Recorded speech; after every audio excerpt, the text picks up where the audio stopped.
into bed at 8 o'clock. Celebration. Because he wants a good night's sleep. Work out in the morning in Vegas. And then you take Secret Squirrel out to the clubs or whatever. Yeah. That's the Vegas plan for anyone. Gotcha. Right. 2-for-1 special. Going to the 06010. Yeah, you get a full day out of us. Absolutely. And then take Stephania and I, because we're fun in Vegas. Yeah, I'm sure you're an absolute blast. We actually are. I'm not talking about you, Stephania. I'm talking about Matthew. Matthew must be a real joy. Stephania's been to Vegas with me multiple times. Yeah. True or false? True. It's true. Am I fun in Vegas or not? You are fun in Vegas. You know why? There's no filter. How much you pay to say that? There's no filter and there's no censor. So. Yeah. And I know a lot of people. I have a lot of friends. In Vegas. I get what you're trying to say. Anyway, Brandon Cooks, put a bow on this one, Matthew, because there are a lot of numbers that tell you play, right? Play anybody against the Falcons defense. There are a lot of numbers recently from Brandon Cooks tell you, stay away. So I guess it's going to have to be a gut check, a gut call game. And I'm with you. My gut tells me that he's much more likely to have a big game than a non-factor game on Sunday. That's where I was going with the Diggs thing. I'm not sitting here making a bold prediction, but I'm just telling you, I think it's given this matchup, his talent, the speed, and the defense candidly on both sides of the ball there, that could you see a Will Fuller, Stefon Diggs kind of game here? You could. He's got that kind of talent. It is that kind of matchup. So, yes, I mean, could you bench him? Sure. But I'm as a wide receiver 3, and in the leagues in which I have Brandon Cooks, I'm starting him. Yeah, such a good matchup. Such a good matchup for Brandon Cooks and the Rams going to Atlanta. Will Fuller was pedestrian from weeks 1 to 4. In week 5, he was historic, and then back in week 6, he sort of came back down to earth.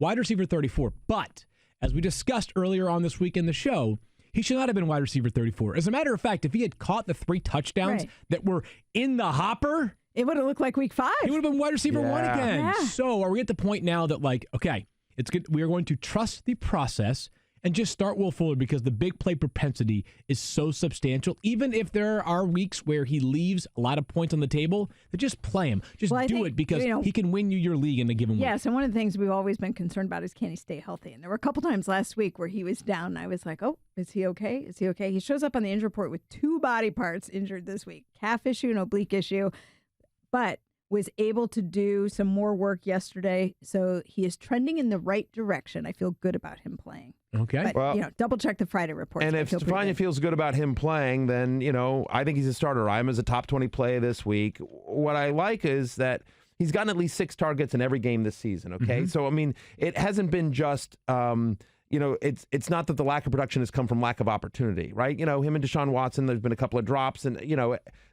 or a couple of misses and everything like that. But we know about Watson's talent. We know about Fuller's talent. And so if he's getting those looks, I certainly like it against the Colts defense that, by the way, is allowing the 3rd highest deep completion percentage, the 6th most deep completions per game. You can throw deep on the Indianapolis Colts, and that's my expectation of what Houston's going to do in this one. Should be a high-scoring game just because, I don't know. I feel like any game that involves the Houston Texans, I now expect to be a high-scoring game based on how they're playing offense right now. I will also say that we've sort of seen this, right, as the years gone on, we thought, hey, there's going to be a Will Fuller breakout game. We expect this to be a Devontae Adams breakout game. There's been some big name wide receivers across the, as we've gone through the season saying this is clearly going to be his game or, this person's game or something like that. Stefon Diggs, for example. To me, this feels like I'm starting Fuller, but this feels like this could be a huge Deandre Hopkins game. There you have it. He has stated his case, a Deandre Hopkins game. He's overdue. Okay. He's well overdue, Deandre Hopkins is. He's the cover story this week. Yeah, excellent. Great story. Read that. Mina Kimes did an amazing job of that. You should read that, by the way. Also, while you're listening to podcasts, subscribe to Mina Kimes' new podcast, which debuts on Monday, The Daily. So we love Mina here. Support Mina. Give her the 06010 bump. But, yeah. I think DeAndre Hopkins has a big game on Sunday. He did not make the love list to my knowledge, but let's get into some DeAndre Hopkins. I know. It feels weird to put him on the love list. But we get to some of your loves for the week, Matthew. We begin in Buffalo. The Bills coming off of a bye host the slightly worse than the Redskins Dolphins. Josh Allen, quarterback for the Bills, one of your favorite QB plays of the week. Look, I have Josh Allen as a top 6 play this week. I am over a lot of big names here. So, first off, quarterbacks facing the Dolphins this year.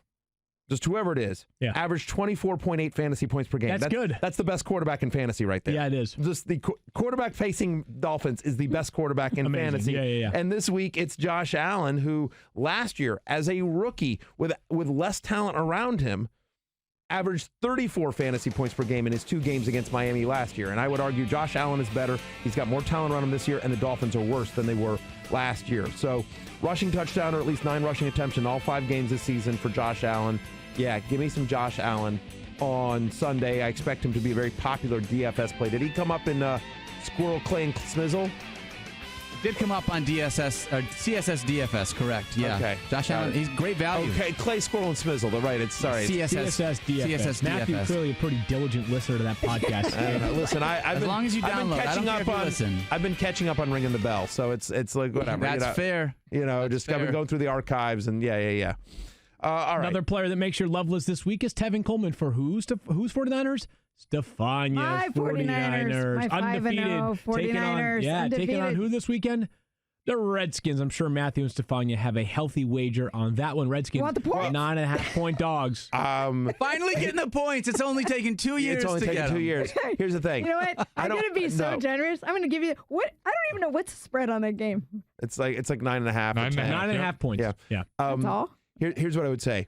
I will do this bet with you, but only if I get to take the 49ers. I'll give you the points. Yes. Because, listen, I absolutely think the 49ers cover, and I think they cover in a big way, and I think Kyle Shanahan runs up the score on the Redskins. Do you see the answer to his question this week? Everything else, when he was asked about, what he enjoyed about his time in Washington, he said coaching with his father and some other talented coaches. What was the worst part? Everything else was the quote from Kyle Shanahan. By the way, kind of hope he runs up the score there. I kind of hope he runs up the score. Okay. So anyway, Tevin Coleman. Specifically about Tevin Coleman, let me do something for the video team here.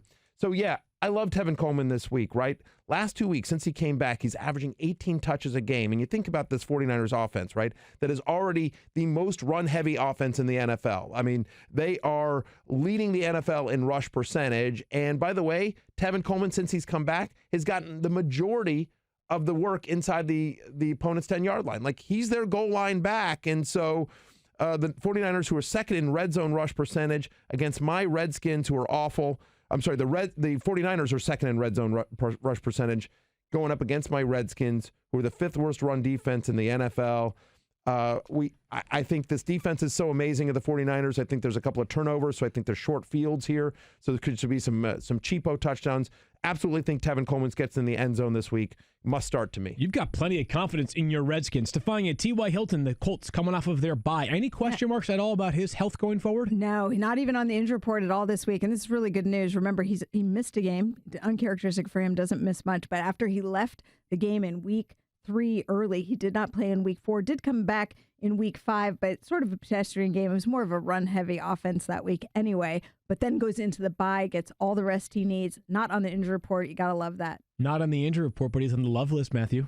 Yeah, he is. I'm as a top 8 play this week. I'm higher than you guys are on this. I mean, we all like T.Y. Hilton, but I have the highest rank of the 3 of us here, and one of the reasons is he's playing the Houston Texans.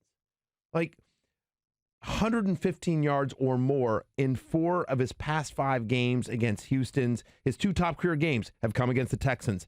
And you think about what Houston has done defensively this year, and they're allowing a league-high 10 receptions per game to opposing wide receivers lined up wide. And now Hilton moves all over the field. He's some in the slot, some out wide, but he's their most dynamic player. We know the Texans' offense is going to put points, so I don't believe the Colts are going to be able to just run the ball and be conservative here. They're going to have to keep up with Houston. T.Y. Hilton back. I believe he gets fed. Remember, Texans giving up 129 passing yards per game. That is 4th most in the NFL, and that is only 2 wide receivers lined up outside wide. It's never personal, but it's always informational, the hate list. And we talked about Allen Robinson a bit during wide receiver cornerback matchups yesterday. He also makes the hate list for you, Matthew. Tell us more. I assume Mike Clay was negative on Allen Robinson? Yeah, so Mike Clay's suggestion was that there is a chance he will see Marshawn Lattimore. I believe he forecasted on about 59% of his snaps. I'm not being funny. Like, I literally said like 59%. And my model has 62%, but fair, understood. As did mine, which means yours is working. Right. But anyways, yes, he thinks there's a good chance he'll see a lot of Marshawn Lattimore on Sunday. So you certainly don't love that. Remember, no player facing the Saints this year has a game with at least 4 catches and 60 yards against them. And part of the problem here is Mitch Trubisky. Think he's coming back and starting this game. Seems like it. Practices 2 days in a row. So, yes, he'll wear a harness. Remember, it's his non-throwing shoulder. So he can, if he's medically cleared, he can go out there and still be functional as a quarterback. Right. But so he'll be able to throw, but how deep will be able to throw? Because remember, the Saints lead the NFL in bringing pressure and creating pressure. And when he's under pressure, Trubisky averaging under 5 yards per target. Per attempt, I should say. So I don't know. I think they spread it around a little bit. This is a tough matchup here. I don't know that he gets enough volume here. So I think Allen Robinson's fine, wide receiver 3-ish. But again, I have him lower than his projections because that's the hate list. Yes, Over the past 3 weeks, we would agree that Amari Cooper, DJ Chark, and Mike Evans, talented players, right? Yes, sir. Those 3 players have seen primary coverage from Marshawn Lattimore against the Saints. Yeah. 17.1 combined fantasy points for those 3 guys against Marshawn Lattimore, or mostly Marshawn Lattimore. Yeah. That's 5.7 points per game. Is that bad? Because that seems bad. Wide receiver 90 on average over the past 3 weeks. Thirsty Kyle, look up. Is wide receiver 90 good or bad? I think it's bad. But just double check me on that. Marshawn Lattimore he's been one of the best defensive players in football of late, has Marshawn Lattimore. All right, a couple of Chargers make the hate list as well, man. They are tough to figure out sometimes.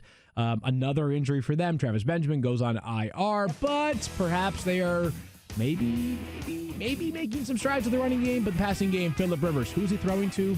You mentioned injuries, and it's the offensive line injuries that I care about here. Yeah. So they've been so beat up there, and but some potential good news with Russell Okung maybe playing on Sunday. We'll see. You hope. Pulmonary embolism, and that would certainly. Yeah, it certainly would improve the outlook of both Rivers and Melvin Gordon, both of whom make the hate list this week. Let's start with Rivers. Last 2 weeks for him, just 5.7 yards per attempt. He has been under siege back there in the pocket there. He has struggled on the road this year, averaging just 15 fantasy points per game. And now he's got to go to Tennessee, where the Titans allow the 8th fewest yards per completion. They're pretty good defense. They're above average in both touchdown and interception rate here. So Rivers, who gives you nothing with his legs whatsoever, to me is merely a mid-tier QB2 this week. As for the running game, I know everyone's all excited about Melvin Gordon. Oh, he's going to get more work. And I'm just like, what have we seen so far that gives anyone any confidence in Melvin Gordon? Like, at some point it'll click, and I'm sure. I just don't know that it's this week on the road at Tennessee, where over the last 4 weeks, the Titans allowed the 7th fewest rushing yards per game, 13.5 touches since Melvin Gordon came back per game, 43 scrimmage yards per game. Like, the only thing that excites you about Melvin Gordon is like, oh yeah, he used to be good. I know he was productive for me last year, but nothing we've seen so far this year from the Chargers offense or from Melvin Gordon gives you confidence that he's going to give you a big game on Sunday against the Titans, especially when, honestly, from the eye test, he's not the best running back on that team right now. By the way, but this reminds me of Brandon Cooks, like a player that has been good at times, and heck, Brandon Cooks has been good in 3 of 5 games this season. That it could happen, but you have to make some difficult decisions in fantasy football, and Melvin Gordon has been killing you in his 2 games since returning. I'm okay with benching him. Yeah, I have Eckler ranked higher than him. I'm going to keep ranking Eckler higher than him until I see Gordon do it on the field here. And I think both, unfortunately, because of the matchup and because of the offensive line, are flex plays at best. So here's a really interesting note. Hiring can be a slow process. Did you know that our friend, Cafe Altura COO Dylan Miskowitz, needed to hire a director of coffee for his organic coffee company, but he was having a little trouble finding qualified applicants. You know what he did? He switched to ZipRecruiter. ZipRecruiter doesn't depend on candidates finding you. It finds them for you. Its technology identifies people with the right experience and invites them to apply to your job so you get qualified candidates fast. Dylan posted his job on ZipRecruiter and said he was impressed by how quickly he had great candidates apply. He also used ZipRecruiter's candidate rating feature to filter his applicants so he could focus on the most relevant ones. And that's how Dylan found his new director of coffee in just a few days. With results like that, it's no wonder 4 out of 5 employees who post on ZipRecruiter get a quality candidate within the first day. See why ZipRecruiter is effective for businesses of all sizes. Try ZipRecruiter for how much? Well, free. at our web address, ZipRecruiter.com/06010. That's ZipRecruiter.com/06010. ZipRecruiter.com/06010. ZipRecruiter, the smartest way to hire. She's not a clone, she's your favorite gal. She's Stephania Bell. Many people call it the most exciting segment of podcasting throughout the week. It is time now to get to Stephania's injury updates of note. Some of these, Stephania, are a little bit more obvious than others, but some of them a little scary. Let's begin with the New York Giants, who finally have some good injury news. Finally. They're going to get 2 rock stars back, at least rock stars in fantasy. Okay. Saquon Barkley and Evan Engram, both expected to play this week. Full practice for both guys all week. Remember, we were talking about Saquon maybe trying to play in that Thursday night game. I can't tell you how much better I feel, and I think the team must feel, of him having those extra 10 days to get healthier. It really puts him at about a month since the high ankle sprain. Right, yeah. Evan Engram with an MCL injury, which, I thought it might be a little longer, but the fact he's been able to go consecutive days full practice sounds very encouraging. So, by the way, Sterling Shepard already ruled out. Still dealing with concussion issues. By the team, or I know Jordan Ronan had tweeted that he was not likely to play. As the team ruled him out? Okay. So the team, we were trending that all way. I saw was that Sterling Shepard was out. That was his designation on our SportsCenter. It was on the ticker. So there you have it. I'm trusting the network. With you there, and it's simple in this case. You start Saquon Barkley, you start Evan Engram, you sit Sterling Shepard. Alvin Kamara, though, here's where it gets a little bit dicey, Stephania. Yeah, it really does, because he went into last week with an ankle issue and then came out with an ankle and a knee issue. And all we have, and talking to Mike Triplett, is that Alvin Kamara told reporters that he tweaked it during the game, really nothing very specific. But keep in mind, he went back in to finish the game. Now, he had a low output as far as rushing yards, I think 31 yards in last week's game. But he still was able to be effective for you because he was catching the ball. Has not practiced yet this week. He didn't practice last week until Friday and still played. So Friday, a big day for Alvin Kamara news. So stay tuned to the practice reports. My guess is that he's going to try and go. But the tenor feels a lot different this week than it did last week. Yeah, but I know it happened midweek last week, but there's been a lot of buzz about, hey, do they take the long view here? Do they give him a week, try to get him right? They have their bye relatively around the corner. Drew Brees should be healthy soon. 5-1. They've got a little bit of a, sort of a cushion there in that division. I know Carolina's been really good, but if you can win this game without Alvin Kamara and be 6-1, and it's against the Bears, right? It's not a great matchup either. And it did seem like it felt like Stephania, right? That like he got actually, I don't want to say re-injured or anything like that, but felt like he was banged up coming into the game, and then he gets banged up. And if you're adding another body part, right? Like you look at the value, and you look at. It's always, every week, it's a question of, they don't expect guys to be 100% healthy. Once you step on the football field in week 1, you're not likely to be 100% for the rest of the season. But there's very careful thought given to, are you healthy enough to play without us worrying that you're putting yourself at risk? So along those lines, Matthew, I think, again, it's still simple. If he plays, you play him. But introducing the very real possibility that he does not play, how much stock do you see in Latavius Murray? You'd feel better if you weren't facing the Chicago Bears, right? I mean, like, only once has a running back rushed for more than 54 yards against the Chicago Bears this season, and that was my ride or die Josh Jacobs, in London, the upset, the whole thing, NBD. right? And he got 26 attempts in that game. So wasn't even that efficient, but just the volume was insane. Now, having said that, for his career, and this is a 31-game sample, Latavius Murray, when he gets at least 15 carries, averages over 15 fantasy points per game. Here's a guy that, like, in a very limited role this year, I mean, it has been the Alvin Kamara show. Latavius Murray has not been the Mark Ingram role. He's been a backup running back. Been a Latavius Murray role, I mean, but in 4 of the 6 games so far this season, he has at least one 12-yard run. So you've seen a little bit of burst there. Again, this is all super small sample size. And he's a better pass catcher than I think he gets credit for. He's not that he's Alvin Kamara, but he is a decent pass catcher. Yeah, for sure. He's a functional pass catcher. Bears have allowed the 7th most receptions to opposing running backs this season. Now, I think some of that is, candidly, their secondary is so good, and you're looking around or you're under pressure. They get so much pressure on the quarterback, they're just quickly dumping it off. But that could easily happen here to Teddy Bridgewater. So I think Latavius Murray, if Alvin Kamara is ruled out, would probably be a flex play for me, like a top somewhere in the 25 to 25 range for me, right? You know, I agree on that. Was part of the reason why they signed him was that if something happened to Alvin Kamara, we had a capable player to fill in. Amari Cooper, Stephania, speaking of players that look dicey to play on Sunday night. And it's a Sunday night game, right? You hate this going in with a question mark. Obviously, last week only played 3 snaps, had a quad contusion that he's dealing with. Michael Gelkin, excellent reporter who's now at the Dallas Morning News, said that he actually had this injury as a rookie, Cooper did, and played through it. So he kind of expected it would not be a big deal. And then when he got out there, it was like, whoa, this is something different. And Cooper actually believes this is in a different part of the quad and a little bit slower to recover from. Hasn't practiced yet. Jason Garrett was hopeful that he would try and get in some practice late in the week. But even Jason Garrett, who's not one to tip his hand, was kind of already acknowledging that they could be without Cooper this week. Don't forget, Randall Cobb banged up too. So definitely a situation with wide receivers there might put Michael Gallup up in your fantasy stock. You know, funny you say that, Stephania. You should write a column this week about how Michael Gallup will be one of the players that if you favored or did not favor a player, that's what I would call my column. Favor versus not favor. Favor, not favor. Favor, not favor. I would make it about Michael Gallup this week. How do you feel, Matthew? Well, he made my love list here, but you know what I'm doing right here? I'm going to show you something real quick. You know what I'm doing? Favor, disfavor? No. You're beating the drum?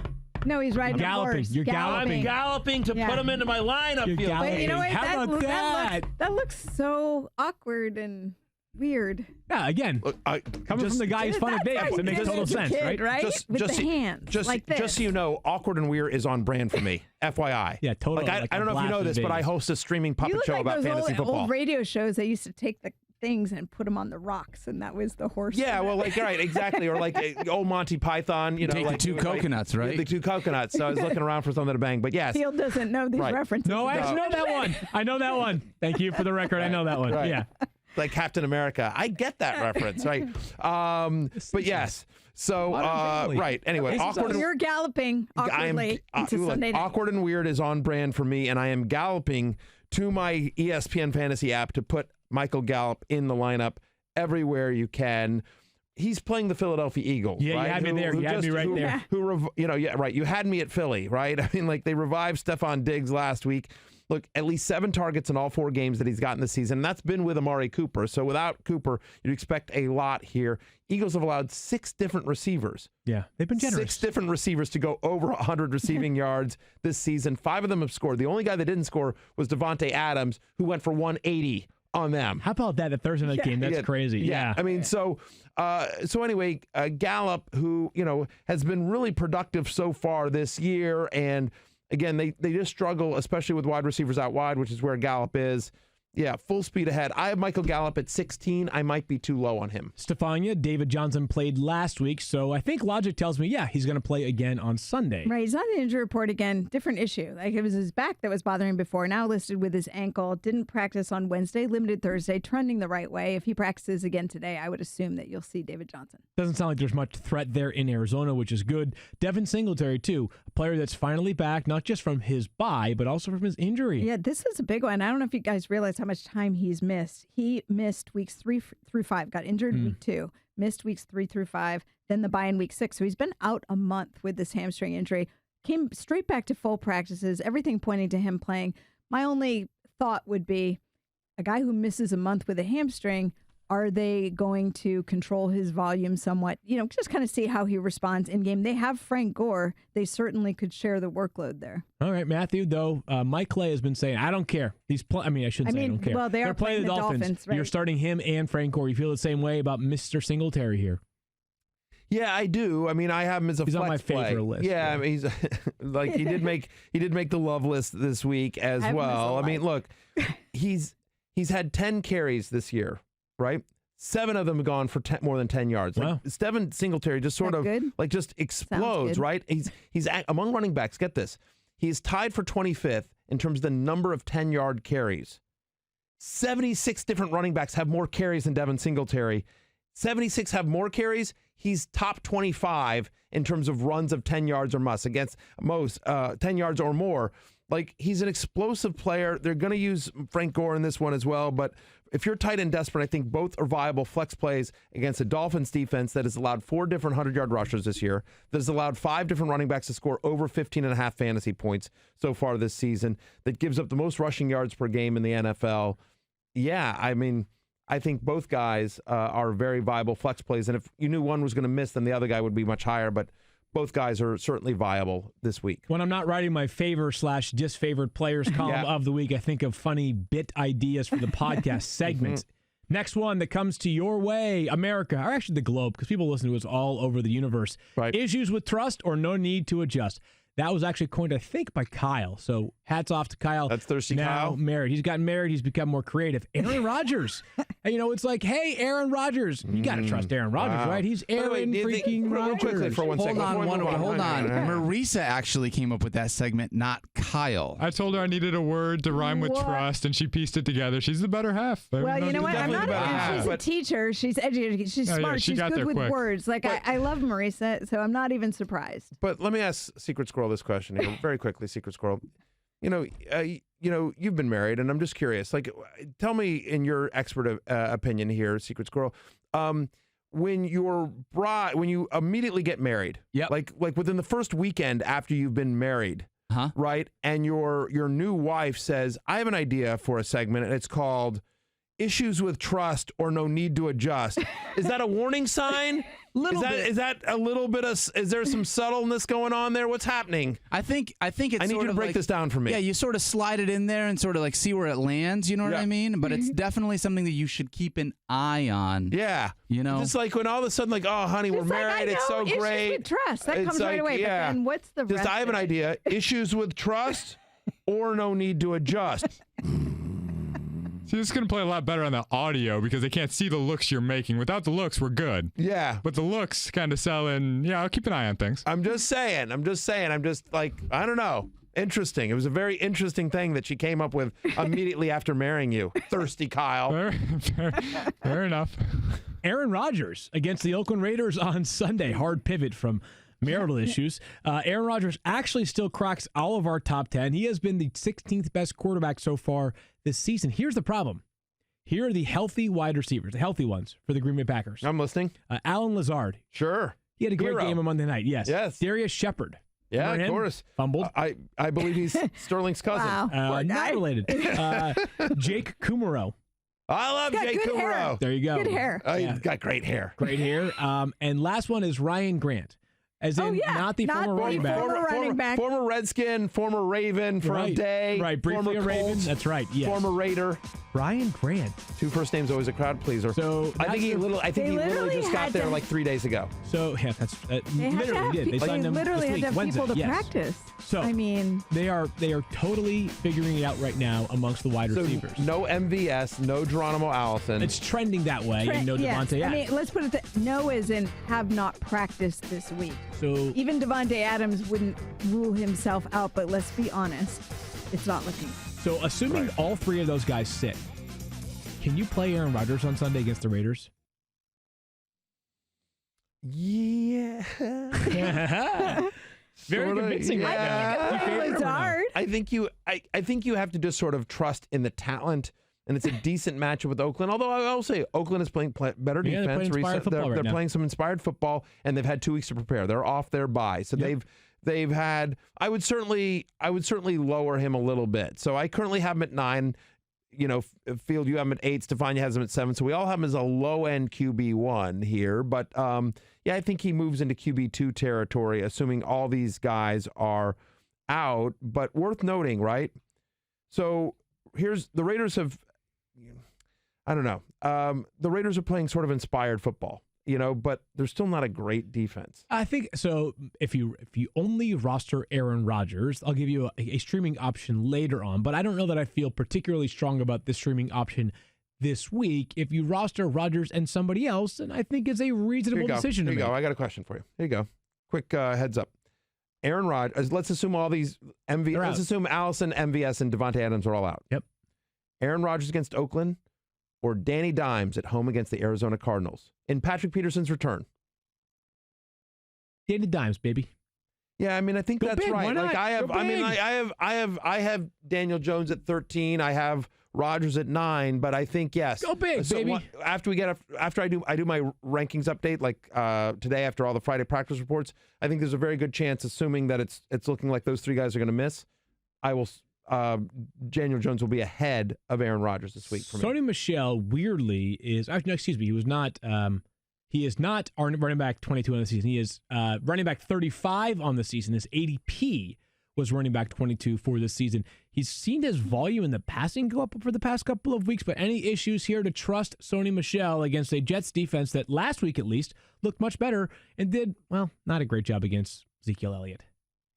What's encouraging to me about Sony Michelle is here's his touch counts over the last 4 weeks, going back 4 weeks ago.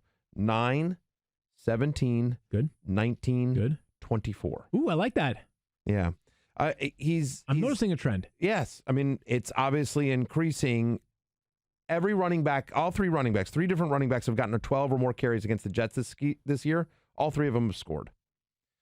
And so Sony Michelle, who over the last 2 weeks has actually caught 5 passes. Like there's signs of Sony Michelle life in the Patriots passing game here. Yeah, I like Sony Michelle. I'm as a top 20 play this week. A little bit lower on him just because, we haven't seen the explosive runs that frequently. However, as Kyle notes, we have, I guess, you know what? Take that back. We have seen some more explosive runs over the past couple of weeks. I feel like he has not been a home run hitter yet. How about that from Sony Michelle? I like to see that more and more. All right, I'm out of the Stefon Diggs business. I've retired from making predictions about Stefon Diggs. You're 1 for 1. One You're for one. The mic and you're walking off the stage. Well, you're on top. Stefon Diggs at Detroit. We all have him inside of our top 30. Any concerns, though? Potentials.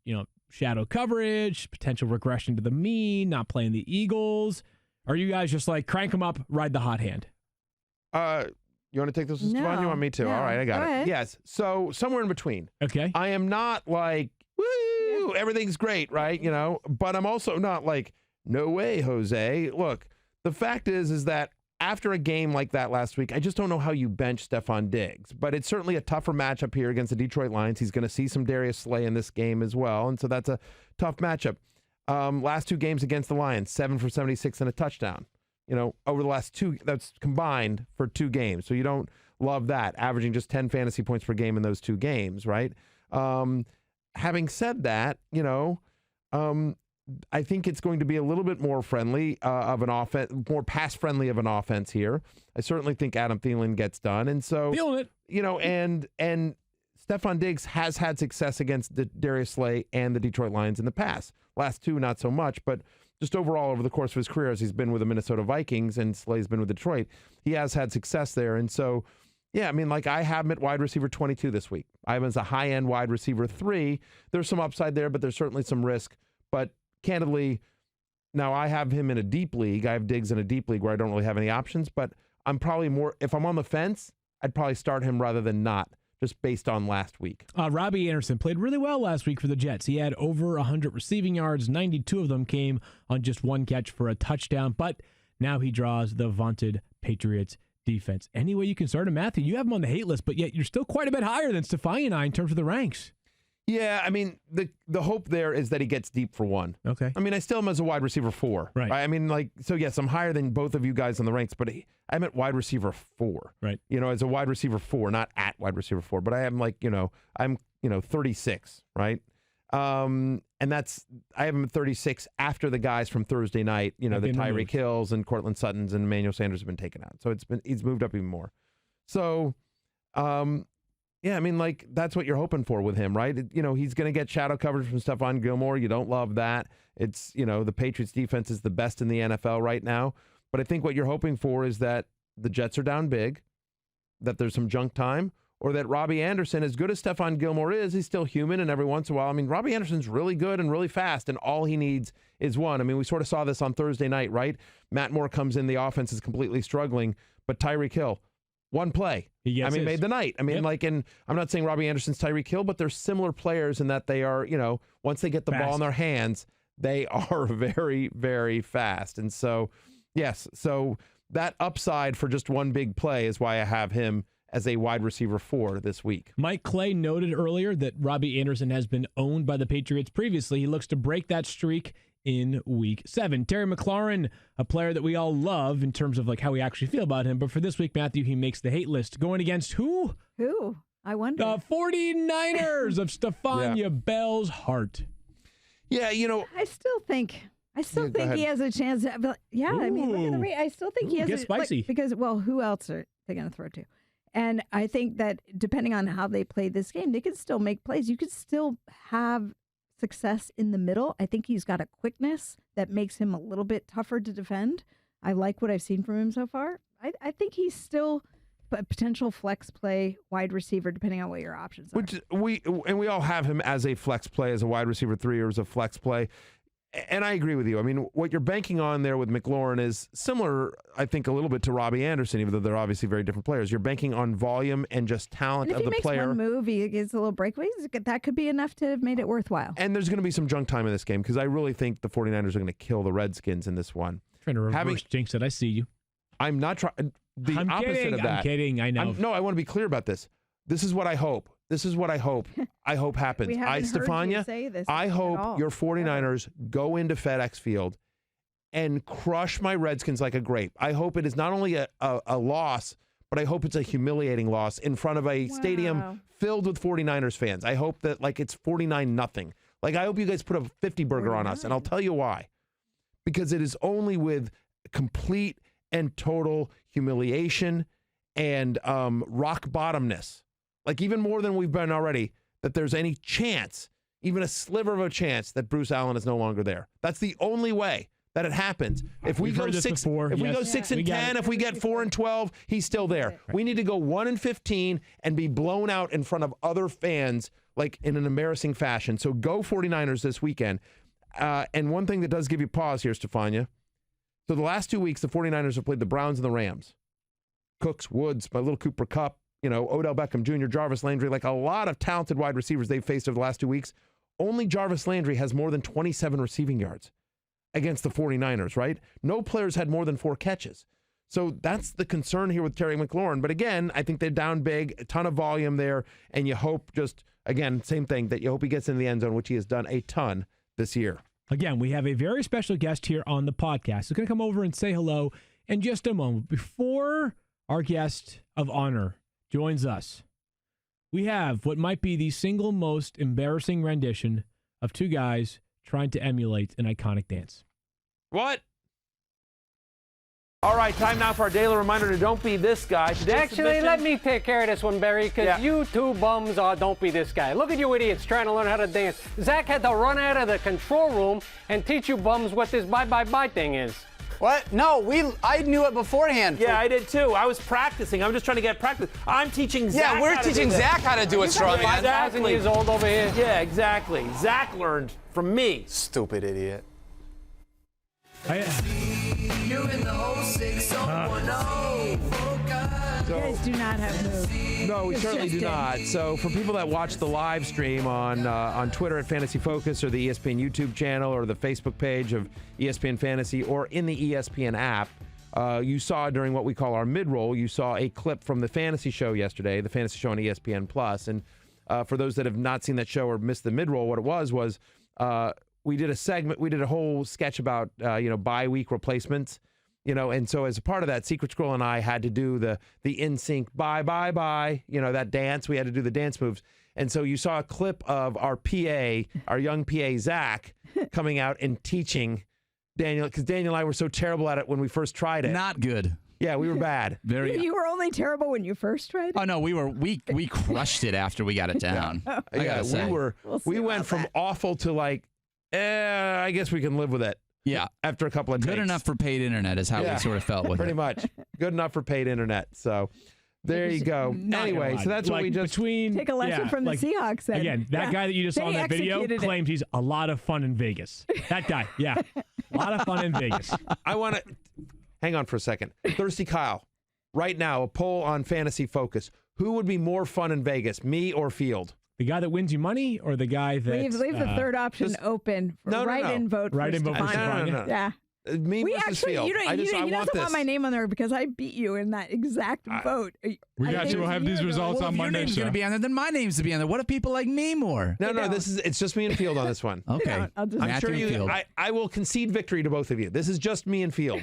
Time now for a very special guest to join us. Those of you who are familiar with this podcast know that ESPN is close friends with the V Foundation. We have great admiration for the work the V Foundation does. And in support of the V Foundation, one of the all-time great gifts from a wife to a husband, one of the experiences is being here, hanging out with the 06010 for a day. Eric and Becky Pratford came all the way from Chicago after making a very generous donation to the V Foundation to be a part of it. Eric, have we been just as miserable and unexciting as you expected us to be here today?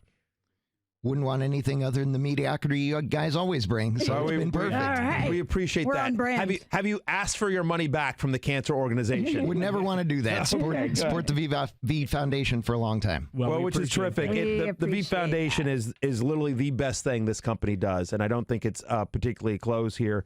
Eric, Dr. Spratford, tell us a little bit about you. Yeah, what do you do? Where you come from, what you do, and how you made it here to ESPN. Live outside Chicago. Sounds like it. Family physician out there. So Stephania and I share a nice bond. Last night we were watching the game. Unfortunately, the injury was pretty rough to watch. So it was a tough night. Met my wife at Amherst College, Western Massachusetts, rival of Wesleyan. So played Younger fantasy. Brothers, how we describe you. Right. Yeah. Yeah. I'm already by the way, hashtag Team Amherst over here. Yeah, sure. Go Mammoths. Go Mammoths. Played fantasy sports back to then and still play with a bunch of buds from Amherst in a fantasy league with them. Back to the checking the box scores the Boston Globe days. Yeah. So you were old school like me. I appreciate that, Doctor. I appreciate that very much. I was thinking you too. we actually were talking about like you'd have to sometimes go to the USA Today. It's so much. It was so funny watching us five guys go down to the local store, pick up newspapers. The only guys in the dining hall eating breakfast, looking at box scores, filling out our paperwork. It's pretty cool. That's awesome. It's the best way to do it. You guys are like Mike Clay's heroes. Yeah. Do you think like Mike Clay, like, most people growing up get autographs from like, athletes. Mike Clay hit you guys up. I love it. I picture Mike Clay being like young Sheldon, like a 6-year-old in like the elementary school reading a newspaper, filling out a box score. Yeah. I think he's I think he's Sheldon now. He's still sort of Sheldon. Yeah, I was just going to say, I don't think he's grown out of that. Eric, by the way, so this was gifted to you, right? You were surprised to learn that your wife had won this item in the auction. Tell us a little bit about like hearing about that surprise and what your immediate reaction was. She was actually bidding on this item in the car with our two teenagers and myself driving downtown Chicago. I had no idea what she was doing. I thought she was doing work on Twitter, something like that. Yeah. Furiously pushing buttons. And obviously when the auction closed, she had to tell me because it was a great story. That is awesome. There's a little backstory to it. My father passed away about a year ago. He was a football player at Amherst College, graduated class of 69, brought me to many, many sporting events. We saw the Bulls win many championships, saw Bears play, saw Walter Payton's last game. Just being here this weekend's kind of like a tribute to him. He died about a year ago. From cancer. From prostate cancer, the same cancer Coach Valvano died from. So it was a perfect scenario to be here today. Great way to honor a great man. That's for sure. No question about that. And you guys told me last night, which I think is incredible and a real tribute to both of you guys, that you and Becky have been together since you guys were 18 years old. Which is unbelievable. Unfortunately, it was since Becky was 18. I was 21 at the time. It's fine. But the story holds. The story still holds. You guys have been together for many, many years. You have Bears two great kids. Holders, by the way. Yep. What? Bears season ticket holders as well. We'll be there. Back for the game on Sunday. We'll be there on Sunday. How you celebrate? It's Coach Ditka's birthday today, huh? You do sound like the quintessential Bears fan. I think we got to celebrate with the coach later today. You got to give us the Bears. The Bears. Yeah. Go smoke a cigar. Hey, Doctor, last question for you here, and we sure appreciate your donation and hope it's been a great experience for you hanging out with us. And you came to the fantasy show. Yay or nay on Mitch Trubisky? I'm going to give an answer like you gave before. Yeah. That's good. Eric, you're natural here. The best, right? Not sure yet. Fair enough. Well, all right, fair enough. Well, again, thank you. Thank you for your You've donation. got an incredible wife. You and Becky, It's thank you very much. Hopefully this is a great testament to your father, his memory, and what you guys have shared in the fantasy football world. Your passion is certain. I can tell you this. We watched the game with you guys last night. They are in on their fantasy sports. There's impressive. No question about that. And by the way, they came to the fantasy show on ESPN Plus yesterday, so they were all into it, and they play in a league together as well. Yeah. And so, very cool. Yeah. They're hardcore players. They're that is hardcore inspiring players. Right there. It's been a great couple days. Thanks, guys. Well, we appreciate you. It's our pleasure. Thank you. Very, very cool. And again, we'll have more opportunities to be involved with the V Foundation, which is always a good thing to do. Let's get back to a couple of topics to sort of round out the show. We begin with Joe Mixon. Can he rebound against the Jaguars, or should he be on your bench? I feel like we've belabored Joe Mixon a couple of times this week. We've talked about him at length, but just one more sort of close the circle on this one, Matthew. I mean, he made the hate list. I'm outside my top 20, which is certainly a disappointing given where you had to draft Joe Mixon this year. Just averaging 3.4 yards per carry so far this season. No touchdowns yet. And I've given this stat before, which I think is incredible, right? He has 54.9 fantasy points so far this season. If you cherry-picked his 6 worst games from last year. I know, it's amazing. 61.3 fantasy points. He's got less points all in than his 6 worst games from last year. And so, listen, the Jacksonville Jaguars are okay. They're sort of middle of the pack against the run. So could you see something here? But I think the concern here is the offensive line is so awful, and they're among the worst in the league in terms of yards allowed before first contact. And so, it's in terms of fewest yards allowed before first contact. And so Mixon, who, by the way, has less targets and less receptions, or at least less routes run than Giovanni Bernard in the passing game. Yeah, I have Joe Mixon at 25, and it's only because it's so ugly out there that I'm that high on him. We turn the show back over to Stephania for some quick hitters. Stephania, on some injuries. We just talked about Mitch Trubisky, but what is your summary of where he is at? Yeah, so far, I think, as we mentioned, I think he'll be on track to play. Obviously, the designations will come out later today, and we'll see. But I expect that you're likely to see Mitch Trubisky this weekend. Going over to Los Angeles Rams, Todd Gurley. Remember, sat last week with the thigh contusion, back in limited practice. The ever verbose Todd Gurley, when asked by Lindsey Theory about whether he was going to play this week, we'll see on Sunday. But he did admit that he's doing better. Meanwhile, Malcolm Brown, questionable. His status much more up in the air with an ankle injury, and he did not practice on Wednesday or Thursday. So this could make for an interesting flip. Remember, Gurley and Malcolm Brown been sharing some snaps. So keep an eye on Malcolm Brown's status after today. Tyrone Williams. But real quickly, if I can just interrupt very quickly, I think there's a chance, it sounds like the way at least it's trending as of this moment, is that Gurley will play, but Brown will not. Feels like it's trending. Darrell Henderson would step in. Darrell Henderson. Against Atlanta, that would be pretty interesting. Now, he had the fumble last week, obviously, and so, Coach McVay certainly doesn't love that, especially with young players. Having said that, he may not have a choice but to go with Henderson, who, before he got benched for the fumble, showed some serious wheels, some real burst. And so, again, on the turf against the Falcons, no doubt about his explosiveness. But I also would point out, while we're at this, Todd Gurley had his biggest workload prior to missing the game because of the quad contusion. So we definitely saw an increased utilization of Todd Gurley. So we'll see what happens. Tyrone Williams with the Raiders. Look, he has not practiced this week and didn't sound good. This is a guy who missed a week because of plantar fasciitis. Then they had the bye and essentially came out of the bye and said, it's no better. So when you have 2 weeks of rest and you're not doing any better, it's hard to feel encouraged about that. I certainly at this point wouldn't expect him to play this week and maybe beyond. Phillip, I do want to mention that he's not on the list, but Waller, while we're still in Oakland, Darren Waller added Waller the Baller, added to the injury report on Thursday, limited because of his foot. Doesn't sound like it's anything serious, but you certainly want to pay attention to Friday because all of a sudden we would think that if Tyrone Williams isn't there, Darren Waller stands to be one of the beneficiaries in terms of receptions. Phillip Dorsett, Monday Night Football, the Patriots, has been out with a hamstring injuries, back practicing, limited reps so far. I want to see what he does today, but it sounds like Dorsett could be available for the Patriots on Monday night. John Brown on Matthew's love list, apparently. Smokey Brown. Yes. But on the injury report, limited because of a groin issue Wednesday and Thursday. Haven't heard the rumblings that it's serious, but again, you want to see him come out and do work on Friday.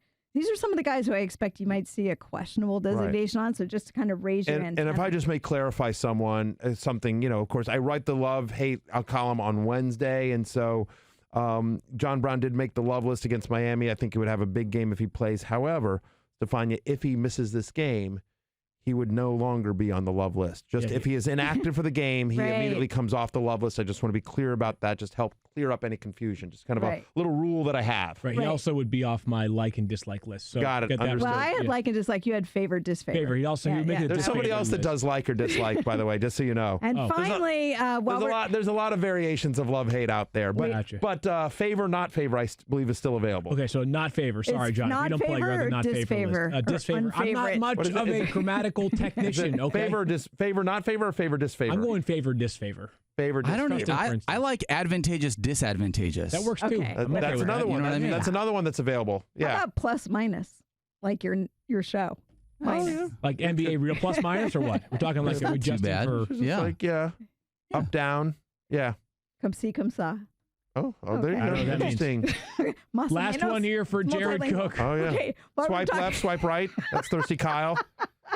Thirsty Kyle immediately came up with that one. Hold on, I knew it. He's been married for 3 days, and he came up immediately with a Tinder issues reference. with trust or no need to like. I'm really feeling like that segment has something behind it. Yeah, you know what I mean? I was going to say, swipe left or divorce lawyer. Which one are you doing? Anyway, Can we get through this? The final guy. Yeah, we were talking about the Saints already with Alvin Kamara, but Jared Cook has not practiced either this week. So let's see what he does today. Ankle issue has kept him out so far.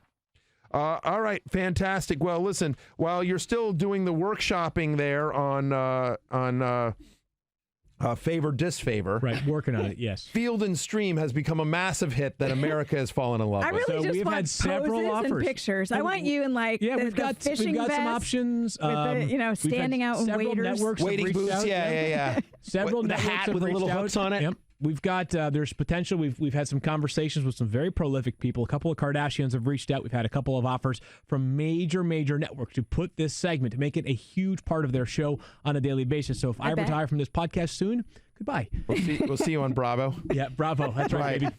You and Chapin? Yeah. Real couples of Nantucket or something? Yeah. All right. So what do we got? Field and Stream. Let's begin with a quarterback option here. I think he's been on this list previously. Gardner Minshew. They face the Bengals or the Jaguars on Sunday. He is available in 50% of leagues. And the Bengals are down not one, not two, but 3 cornerbacks already so far going into this game. They are beat up. They have major issues getting after the passer. Their best defensive player, maybe their only good defensive player, Geno Atkins, has just 1 sack so far this season. Minshew has already found himself a star receiver in DJ Chark. I think Minshew Mania bounces back on Sunday in Cincinnati, a game that I think the Jaguars win handily. He's been great every week except for last week when we were all on him. But I'm with you on Minshew. I didn't mention him in Field and Stream though last week, which is fair, right? 100% fair. Too busy locked in on Stefon Diggs. Made you guys all some money. Let's go to defenses now. I was just going to say, give me a defensive stream. Packers defense. We talked a little while ago about how Tyrone Williams may not play for the Raiders. Darren Waller, even if he does play, will be a bit banged up. So their top pass catching options that are healthy going into this game, Zay Jones, he was traded for like 10 days ago. Trevor Davis, traded for from the Packers like 20 days ago. Revenge game. Hunter Renfrow, who has been fine but could be much better going forward, yet still not a star in this league. So very banged up group of pass catchers there in Oakland. That Green Bay defense has been very good. Trent Brown for the Raiders, their right tackle, one of the best in football, has been limited. Actually, he's missed practice on Wednesday and Thursday of this week. Would not surprise me if the brothers Smith, Preston and Za'Darius, run circles around that Oakland offensive line. And one more here. This is less about this week, but more look ahead. The Colts defense and special teams. We were just talking about early in the show about quarterbacks. Once you get through week 7, how about the Colts in weeks 8 through 10? They faced the Broncos. If you watched them last night, you know that we have contemplated relegation for them after that pathetic, uninspiring performance. Wow. The Steelers, still not great offensively. Mason Rudolph, by the way, has cleared concussion protocol. And the Miami Dolphins, I need not say a simple thing beyond that. The Colts defense, a good one to get into your lineup not this week, but weeks 8 through 10. Really good matchup for them. And they have that at their bye, so no more concerns about them not being available for you going forward. Field and Stream. Not cool, Keith. Not cool, Keith. Not cool, Keith. Let's rise. All right, Keith, a couple that might of be the best questions. song. That might be the best song. But I of Kit and Chip. realized that I completely neglected we had many opportunities when you brought up the 49ers, Keith and I had a wager going. Tell me Remember more. that game, Cleveland, San Francisco? I do. I don't remember that game. Yeah, well, I understand it was traumatic. You try and repress the memory, but let me remind you how the 49ers blasted the Cleveland Browns, and we had a wager, and the loser would have to wear the opponent's helmet. Keith, did you get points? Did you get points in the wager against Stephania? I did not. Yeah, that's the problem with betting with Stephania. You never get the points. Yeah, I've heard that. Yeah. Well, you know what? Unlike How many points would they have gotten to win? Did not. Yeah, there weren't enough. But exactly. But I noticed that Keith is not wearing my helmet, and he's made some excuse like it's too small. Yeah, I mean, Keith, I thought I had this. Stephania has a massive dome. How did they put all the information in there? Seriously, that thing, like, you know the helmet from Little Giants? This is my custom helmet. Look, it says SB, but So all cool. the 49ers logo. It has a wine glass, a Golden Gate Bridge. I mean, I really wanted to show it off on Keith's head. Yeah, it literally doesn't. You have a tiny head, Stephania, and it does not fit on. Keith's brain is huge. Your brain is very little. Wow. Okay, do you want to make a wager? I already made a wager with you. You remember Jeff Swaim? Oh yeah, he got hurt during that game. Well, that's what happens when you bet on something. Well, tell you what.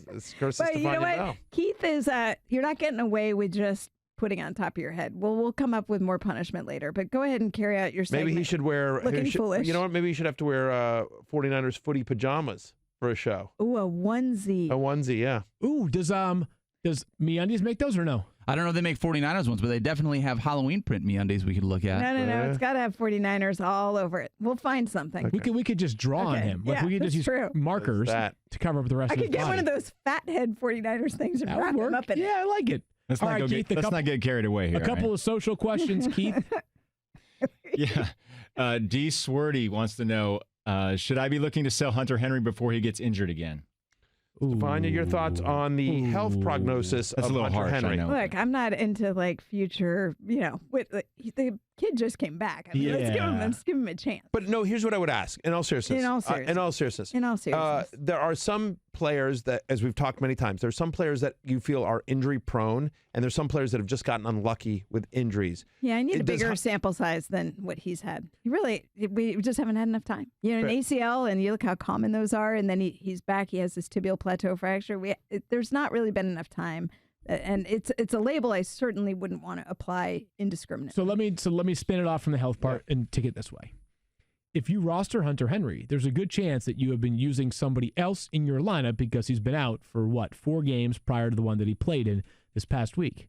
If your other option is somebody that has been rock solid, then sure, no issue at all trading Hunter Henry away if you can acquire a starting wide receiver or running back. But if Hunter Henry you picked up this past week and he became your saving grace with that 30-point night, right? Then, and because you'd been sort of figuring it out along the way with a different tight end group before that, I would keep Hunter Henry and just hope, heck, maybe karma will work in his favor and he won't get hurt again for the rest of his career. You know what I mean? Just hope for the best. Yeah, exactly. And the other piece of that I'll say is that, look, I mean, tight end is so desolate this year. Is that you might have picked up Will Disley to help you out. The question, should I trade Hunter Henry before he gets injured again, makes me feel like basically, should I just try to get something for him?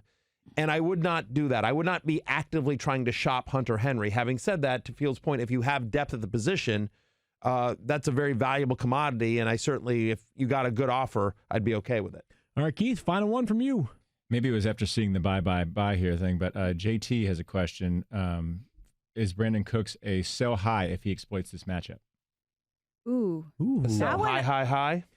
Not bad right there. Thanks. Pretty good. I think the reason why I said that is because JT would be Justin Timberlake. Is that where you were going with that? Oh. Yeah, boy band. Yeah, thanks for keeping up, guys. Got it.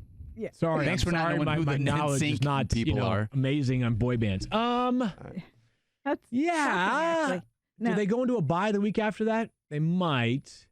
And even if when they the Rams bye don't, they do not go into bye. It's Dallas and Baltimore next week. How high could you get for him though? Yeah. Week 9 bye. Week 9 bye. But here's the thing. Their next couple of games, so their next two are what, Dallas and Baltimore? Is that what you said? No, those are the teams that are on a bye next week. Okay, no, who Atlanta this week, then Cincinnati, then a bye. Ooh. Yeah, so that's what I'm saying. I don't think he's a sell high because here's been my take on the Rams, right? So I think they have a very good game against the Falcons. Yep. I think they have a very good game against the Cincinnati Bengals, and then I think gets to the bye where I think, look, I'm a Sean McVay believer. I'm a Sean McVay apologist. So my expectation is that he'll look at everything that's going on with this offense. They'll get that fixed even more. And they come out of the bye, and they're the Rams that we all expected. And so I would not sell high. I'm open to it. Certainly, again, every player is worth trading for or trading away in the right offer, but I wouldn't actively, and we'll see. You know what I mean? I think he'll be somewhat inconsistent here, but does that make sense? Yeah. Yeah. I mean, I just basically, I guess I believe better days are ahead for Cooks, Woods, Kupp, and the entire Rams offense. So I wouldn't necessarily be selling high, but I'm also, I'm certainly open to trading for them, but I want value. Okay, real quick update on the poll before we get out of here. Matthew, with an early lead, 64% to 36% as to who you would take in Vegas. A lot of Yaters out there, but I do want to say this. L. Eddie Lopez in our Twitter stream said, it would be Field by last by far, then Barry, Stephania, Squirrel, someone else I'm probably forgetting, and then maybe Field. So that was hate. Wow. That's harsh. That sounds personal. I'm sure Eddie's a real blast to be hanging out with. I mean, look, I thought I was going to say. I mean, he's telling the truth, but it's just like it feels like it could have been delivered a little nicer. Yeah. I mean, he ain't lying. I mean, you know what I mean? He ain't lying, but I'm just saying, could have been couched a little nicer. Who was first? First was Matthew, and then Steph, and then me, and then someone he's forgetting, and then Field. Probably yeah. What was this guy's name again? L. Eddie Lopez. You gonna go block him? Wow. Did Matthew enter that poll under an anonymous name? You got a whole weekend to be able to get this up, Field. There you go. That's how long the poll's open for, a whole weekend? Whole weekend. Wow. I'll go be persuasive somehow. We're back on Monday with hopefully good news on Patrick Mahomes, but definitely some sort of news one way or the other. Good luck in your matchups this weekend. Watch Fantasy Football Now on Sunday, 10 a.m. Eastern Time, ESPN2. Matthew, I think, is on the show. Stephania definitely is. Yep. Myself and Will Kane should be electric. Should be as well. New episode of the Fantasy Show on ESPN Plus later today. We taped it yesterday. So you'll see there's a little mention of Mahomes at the top, but otherwise it was a show that we taped last night. But so you check it out because it answers all the Week 7 questions you have. Fantasy Show on ESPN Plus. For at Keith Lipscomb, at Daniel Dopp, at Kyle Soppe, ESPN, at Stephania _ESPN, at Field Yates. And Doctor, do you have a Twitter handle you want to give out of the show? He's shaking his head no. 4RV Foundation L. winners. Lopez, whatever it is. Yeah, no. 4RV Foundation winners, Eric and Becky. I am at Matthew Berry TMR on all forms of social media except the Fantasy Life app, where I'm at Matthew Berry. We will see you on Sunday morning for the show. Peace out.